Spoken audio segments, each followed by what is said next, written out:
Halo teman-teman, selamat kembali lagi di channel gua hari ini. Gua hari ini mau ngebahas satu pertandingan yang lumayan unik. Kemarin, 2 hari yang lalu deh, bukan kemarin. Itu pertandingan Manchester United melawan Wolverhampton Wanderers di Old Trafford yang dimenangkan oleh Wolves. Ini adalah kemenangan pertama dalam 30 tahunan begitu. Kayaknya mereka itu pertama kali menang, terakhir kali menang melawan Manchester United di Old Trafford itu di tahun 1980. Jadi 40 tahun kemudian mereka akhirnya memenangkan juga melawan Manchester United. Jadi ini lumayan momen bersejarah ya untuk Wolves dan juga para penggemar Wolves. Luar biasa banget kalau gue lihat. Dari menit pertama kita bisa lihat Wolves itu mainnya tuh cantik banget ya, rapi, tersusun, nggak ada operan yang terbuang. Semua pemain tahu posisi yang sebenarnya itu mereka harusnya di mana, itu mereka sudah tahu semuanya. Jadi mereka tuh nggak usah mikir yang aneh-aneh. Ini beda banget sama Manchester. Manchester tuh kelihatannya masih bingung sama sistemnya, 4-2-2-2. Antara mau maju atau mau mundur, mereka tuh masih kacau balau.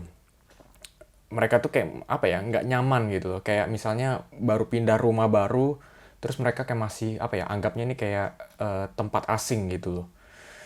Kayaknya sih ini loh masalahnya pemain Manchester. Kalau gue udah pernah bilang sebelumnya di video sebelumnya kalau Manchester ini pemain-pemain ini nggak cocok sama sistemnya Rangnick gitu loh. Jadi antara si Rangnick mengubah sistemnya untuk mencocokkan dengan pemain-pemain yang ada, atau dia mengubah pemain-pemainnya untuk nyetel dengan sistemnya. Tapi kelihatannya dia itu nggak mau ngubah apa-apa gitu. Sistemnya masih sama, pemainnya juga masih sama. Paling cuma ngubah Sancho, Rashford, menit 60 di sub, begitu aja. Tapi kayak pemain seperti Van de Beek ya, yang gue lihat ini ada potensial mungkin bisa mengubah sesuatu di permainan Man U dengan sistem barunya ini. Tetap aja nggak dipakai-pakai gitu loh. Gue nggak bilang ngomongin apa gantiin Bruno, tapi gue cukup ganti kayak Sancho lah. Sancho ini udah mengecewakan banget tapi nggak pernah diganti-ganti gitu. Diganti pun itu juga kalau apa ya, udah nggak ada jalan lain. Si Rangnick juga udah bingung mau ngapain lagi, baru digantilah si Sancho. Pilihan terakhir baru diganti gitu loh. Cuma kalau pilihan-pilihan awal itu biasanya tuh Sancho masih dimainin terus. Dan si Van de Beek ini udah 4-5 pertandingan ya, di bawah Rangnick belum dimainkan sama sekali. Luar biasa banget kalau gue lihat sih apa kekeras kepalaannya dari Rangnick ini. Mungkin ya kalau orang lihat itu si Rangnick ini orangnya agak sopan ya, di press conference orangnya tuh stabil, ngomongannya itu juga jelas, ngomongin taktik kelihatannya pinter, eh, sopan. Jadi banyak orang itu susah banget mengkritik pelatih baru. Cuma kelihatannya sekarang ini honeymoon periodnya ini sudah selesai ya. Sekarang udah mustinya para penonton, para penggemar Man U juga mestinya udah mulai mengkritik secara tajam kalau memang perlu. Dan memang perlu sekarang ini. Kelihatannya ini dari 4-5 pertandingan pertama ya setelah si Rangnick ini jadi pelatih Man U, udah kelihatan banget sistemnya tuh nggak cocok. Dan sekarang melawan Wolves, ini levelnya lebih beda daripada tim-tim sebelumnya. Kalau mereka sebelumnya kan lawannya tim seperti Norwich atau Newcastle, mereka kan tim degradasi ya. Susah banget tembusnya, golin cuma 1 gol aja di tiap pertandingan ini. Dan sekarang ketemu dengan Wolves, tim yang lebih rapat ya di belakang, tapi juga mereka pinter untuk melakukan serangan balik. Akhirnya bener kalah 1-0. Jadi bukan hal yang mengagetkan lagi buat penonton netral pun seperti gue. Gue penonton netral tapi gue bisa lihat kekacau balauan dari Man U ini. Gue tuh udah bilang dari dulu kalau si Rangnick ini bukan pelatih top. Masalahnya begini aja. Orang itu pertama kali bilang Rangnick, oh, wah ini papinya Gegen Pressing, papinya Jurgen Klopp, Tuchel, Ralf Hasenhüttl. Tapi begini, lihat baik-baik dari sejarahnya, ya. Sejarahnya dia itu dia nggak pernah sukses jadi pelatih.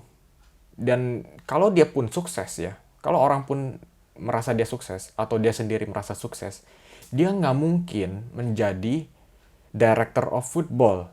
Bener nggak? Kalau pelatih sukses, mereka ya tetap jadi pelatih, terus-menerus menjadi pelatih. Bener kan? Nggak mungkin dia jadi director of football.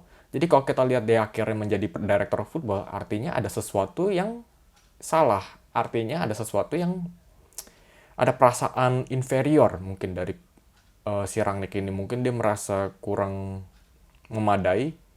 Nggak apa-apa gitu loh. Gue bukannya mau ngatain si Rangnick ini payah atau apa, tapi ya cukup diterima aja gitu kekurangannya dia itu apa, dan sebagainya pun akan hmm, ya apa adanya akan terjadi gitu loh.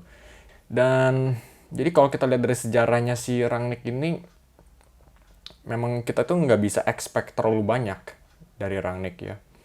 Memang dia itu kontraknya hanya 6 bulan, dan kemudian dia akan jadi director of football begitu. Jadi ya mungkin gue juga seharusnya nggak bikin video ini ya, soalnya kalau gue tahu gue nggak expect apa apa dari Rangnick, ya gue nggak ngomongin tentang Rangnick, nggak mengkritik Rangnick. Cuma ya itu gitu loh, istilahnya yang gue kurang sepakat itu adalah si Rangnick bersikeras mau masukin formasi 4-2-2-2. Walaupun dia tahu mungkin dia itu bukan solusi jangka waktu panjang untuk Manchester United. Kalau dia udah sistem 4-2-2-2, setelah 6 bulan dia udah naik ke atas jadi direktur Manchester, terus ada pelatih baru.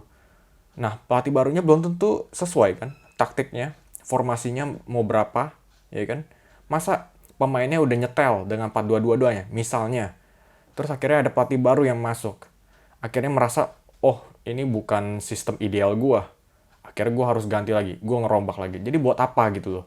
Waktu 6 bulan ini buat apa? Jadi sebetulnya gua nggak bisa salahin Rangnick, tapi ada permasalahan juga dengan boardnya dari Manchester. Mereka itu kayaknya kurang tahu sistem sepak bola itu seperti apa ya. Kalau mereka tuh harus punya visi gitu loh. Maunya apa nih gaya permainannya yang oke gitu loh. Harus diskusi dengan baik-baik dengan Rangnick.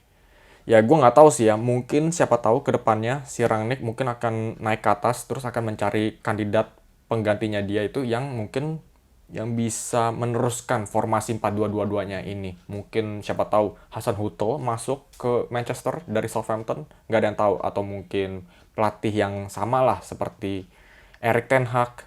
Erik ten Hag kayaknya pakai 4-2-3-1, tapi mungkin filosofinya agak mirip ya, apa sistem possession football. Jadi kita nggak ada yang tahu, mungkin visinya bisa diteruskan ke depan, nggak ada yang tahu. Cuma kayaknya kalau dilihat dari waktu sekarang ini, masa depan Man U ini kayak masih agak burem-burem gitu ya. Greenwood pun juga sama. Gue udah mulai optimis ketika si Greenwood ini masuk ke starting lineup menggantikan Rashford. Dari 2 video sebelumnya gue udah ngomongin kalau Greenwood itu patut masuk ke starting lineup dan Rashford harusnya dibalikkan lagi ke bangku cadangan. Akhirnya pun terjadi. Gue bukan penggemar Man U, tapi itu yang gue mau. Soalnya gue lihat memang kualitasnya Greenwood ini sekarang ini formnya lebih bagus daripada Rashford, dan akhirnya terkabulkan juga. Cuma tetap aja yang gue bingung itu si Greenwood ya, di babak pertama itu dia itu mainnya paling bagus di antara semua pemain, di antara Ronaldo, Cavani, Sancho. Greenwood itu yang paling positif, bisa kelihatan. Dia nggak melakukan apa-apa yang signifikan ya ke defense-nya Wolves, tapi bisa kelihatan kalau dia itu memang ada niat, memang mau mengubah sesuatu. Nggak kayak yang lain, kayak Cavani, Ronaldo, pemain senior. Gue nggak peduli, walaupun mereka itu pemain senior, tapi yang gue pastinya mereka tuh kontribusinya kecil banget. Mereka tuh seperti apa ya? Mungkin untuk si Ronaldo lebih ke Ronaldo kali ya. Kalau mereka ini, oh gue pemain senior nih, jadi ya udah kasih gue servisnya. Kalau gue nggak dapet, gue patut marah-marah. Kalau si Cavani mungkin masih lebih mendingan, dia masih mau bekerja keras buat timnya. Sancho juga kelihatannya gimana ya? Ada usaha, cuma kurang pakai apa ya? Kepintarannya gitu loh. Gimana caranya itu untuk menembus sistemnya si Wolves ini gitu loh. Kalau si Greenwood itu memang ada kelihatan kualitasnya. Dia tuh nggak cuma jadi finisher, tapi dia ada kemampuan dribble. Jadi ini dua kualitas yang seharusnya bisa menembus Wolves. Dan lucunya itu si Rangnick merasa kalau si Greenwood ini adalah pemain yang patut dikeluarkan ya ketimbang 3 pemain lainnya. Sampai satu stadium pun pada teriak-teriakin, ngebuin si Rangnick. Ngapain? si Greenwood ini dibuang. Akhirnya setelah pertandingan si Rangnick bilang, oh ya mungkin penggemar Man U ini nggak terima pemain homegrown ya, atau pemain bibit asli dari Manchester ya. Si Greenwood ini kan memang dari asalnya dari akademi Manchester United. Mungkin mereka nggak terima kalau si Greenwood ini pemain kesayangannya mereka dicadangkan, harusnya dimainkan. Tapi nggak cuma itu aja, memang kalau dari segi kualitas, kita nggak ngomongin dia ini bibit dari akademi mana, si Greenwood ini memang patut main gitu loh. Ini adalah salah satu keputusan yang salah. Jadi di video kali ini gue agak sedikit beda ya, soalnya gue nggak ngomongin cuma satu pertandingan, gue mau ngomongin dua pertandingan. Tadi gue udah bahas Manchester United lawan Wolves, sekarang gue mau ngomongin tentang Arsenal melawan Man City yang nggak kalah serunya. Ini merupakan salah satu pertandingan yang seru banget. Salah satu top 3 kali ya pertandingan paling seru di musim ini. Soalnya gue juga penasaran. Pertama ini pertandingan antara Arteta dan Pep Guardiola. Dalam beberapa pertandingan sebelumnya, dalam 2 tahun terakhir ini, Arteta tuh masih kalah di bawah Pep. Tapi kelihatannya gue udah mulai lihat nih si kemarin di pertandingan kemarin itu si Pep mulai cemas kayaknya. Mukanya tuh agak tegang. Walaupun si Arteta itu masih di rumah loh. Karena dia kan jatuh sakit karena COVID ya. Tapi kelihatan dari raut mukanya si Pep ini, dia tuh agak cemas. Gimana kalau dia akhirnya kalah sama muridnya sendiri. Soalnya mungkin dia bisa lihat dari tahun ini, kalau si Arteta ini punya potensial yang tinggi ya. Akhirnya timnya mulai ngeklik gitu loh. Kalau dulu tuh si Arteta tuh mungkin kayak masih kebanyakan ide, kebanyakan filosofi, main dari belakang, tapi akhirnya hasilnya itu kurang memadai ya dengan style yang dia inginkan. Tapi sekarang kayak bisa kelihatan kalau pemainnya itu mulai ngeklik, hasilnya pun ngeklik, dan hasilnya tuh bisa membawa mereka tuh sampai ke top 4. Bayangin aja. Jadi si Pep ini memainkan full timnya ini juga serius banget. Bisa kelihatan dari si Cancelo yang kemarin itu diisukan rumahnya itu dimasukin oleh perampok ya, sampai dia ada luka di mukanya, sampai si Pep ini masih bersedia buat memainkan Cancelo. Mungkin dia pikirannya mungkin agak terganggu atau apa ya, karena kejadian yang sangat uh, yang bisa menghasilkan trauma begitu, tapi tetap dimainkan. Ini menunjukkan bahwa si Pep ini memang merasa pertandingan ini penting. Dia tuh ada harga dirinya, dia nggak mau kalah sama anak buahnya, mantan anak buahnya dulu. Gue mulai asik gitu ketika si Arsenal ini mainnya tuh dari pertama. Ingat loh, ini nggak ada Arteta masih di rumah. Arsenal mainnya tuh masih top banget. Mereka menguasai pertandingan, mereka melakukan high pressing. Gayanya pun persis dengan Pep Guardiola yang lagi prima-primanya gitu loh. Jadi Manchester City permainan possession ini sama sekali nggak berkutik karena mereka tuh di high press mulu gitu. Si De Bruyne nggak dikasih space. Sterling kontrol bolanya begitu-begitu aja. Jesus juga sama, kontrol bolanya biasa-biasa aja. Mahrez nggak dapat bola sama sekali. Jadi kebanyakan tuh si Arsenal nge-high press di lini pertahanannya City, dan City pun mau main apa, bolanya pun nggak bisa keluar gitu kan. Jadi ini ini menunjukkan memang idenya Arteta ini mungkin bisa melebihi si Pep Guardiola. Bisa jadi sang murid melebihi sang guru.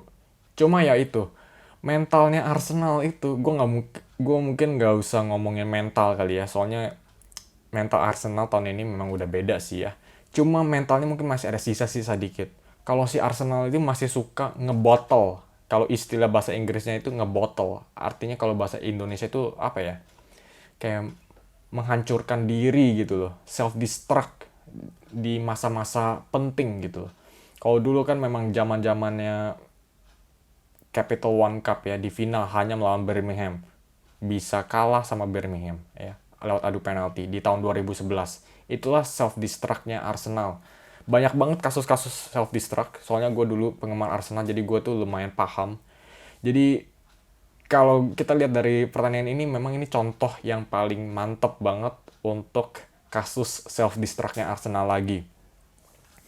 Masalahnya begini, lucunya itu si Gabriel, self-destruct pertama, gue ngomongin dulu ini tentang penaltinya si Bernardo Silva ya, Granit Xhaka. Gue nggak heran kalau sumber self-destruct-nya ini dari Granit Xhaka. Memang si Granit Xhaka ini tipe pemain yang suka self-destruct ya. Jadi gue nggak kaget kalau dia itu yang melakukan foul di kotak penalti. Nggak lucu, dia itu menarik bajunya Bernardo Silva.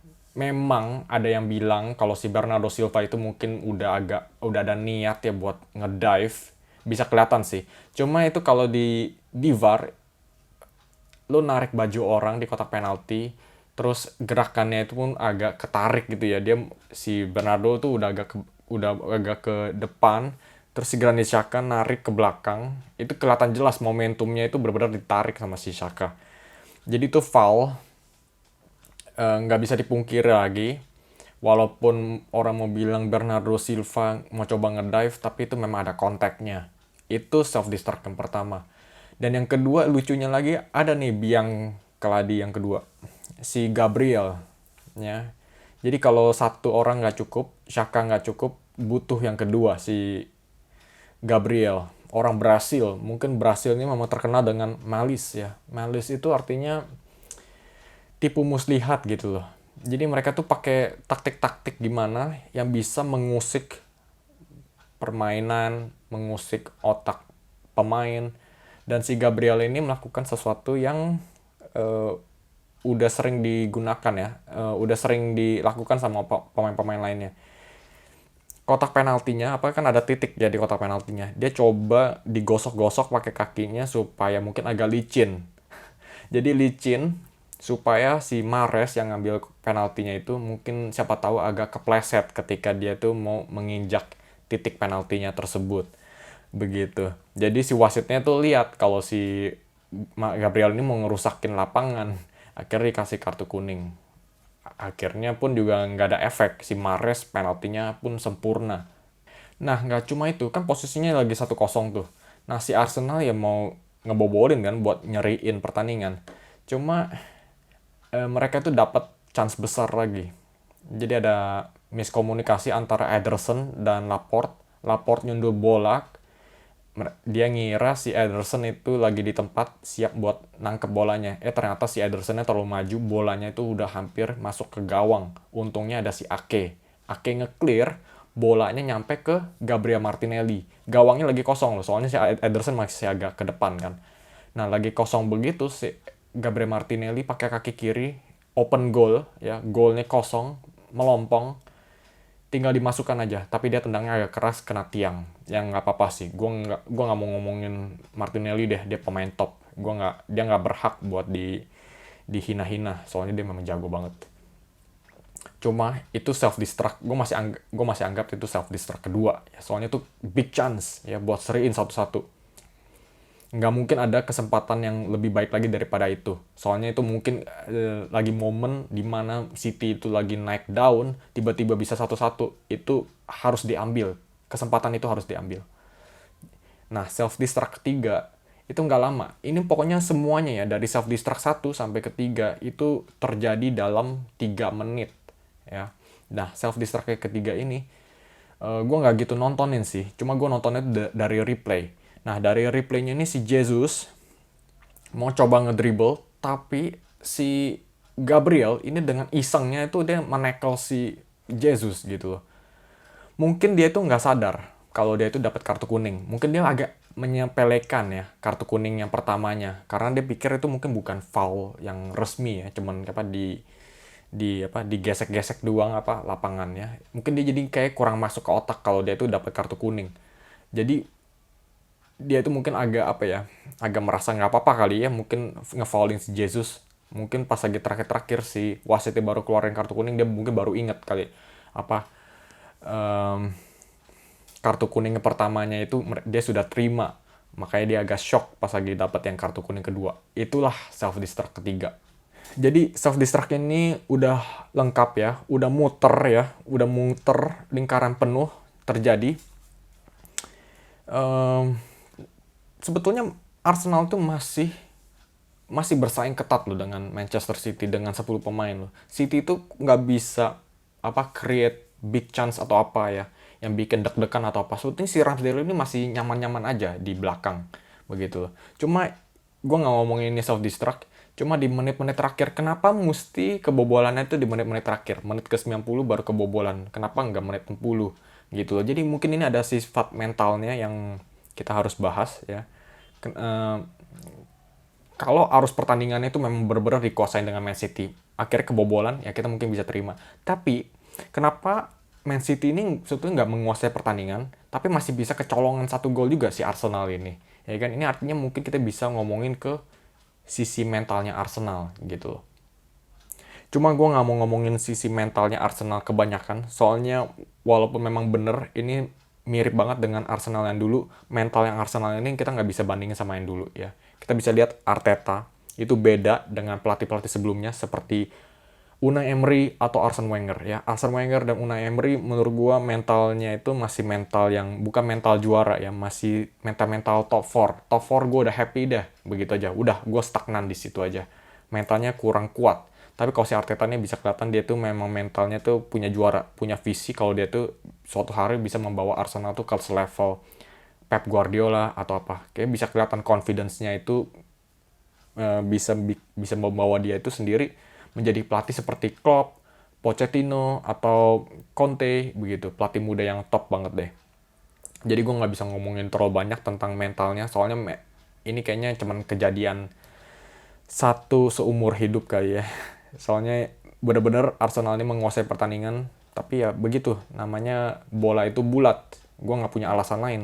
Alasannya itu ya bola itu bulat. Dan Arsenal harus menerima kenyataan pahit kalau mereka itu kalah walaupun sudah mendominasi pertandingan. Kalah dengan 1-2. Mengecewakan tapi apa boleh buat. Oke teman-teman, sampai di situ aja video hari ini. Semoga lu enjoy. Gue udah ngomong banyak nih, rasanya udah agak aus ya. Jadi gue sebentar lagi mau ambil minuman. Jadi gue harus berhentikan videonya hari ini. Semoga lu enjoy. Kalau lu enjoy, lu bisa kasih komen di bawah apa aja yang lu mau ngomongin tentang 2 pertandingan yang gue bahas hari ini. Manchester United melawan Wolves dan juga Arsenal melawan Manchester City. Yang gue merasanya sih 2 pertandingan ini memang patut diomongin sih ya, soalnya banyak banget talking point ya, poin-poin diskusi yang menarik dari 2 pertandingan ini. Oke, sampai di situ aja. Kalau lu enjoy, lu bisa kasih juga like ya, sangat bermanfaat banget buat channel ini. Semoga channel ini bisa berkembang, dan juga yang terakhir jangan lupa subscribe juga. Oke, sampai di situ aja. Sampai jumpa di video selanjutnya. Bye bye.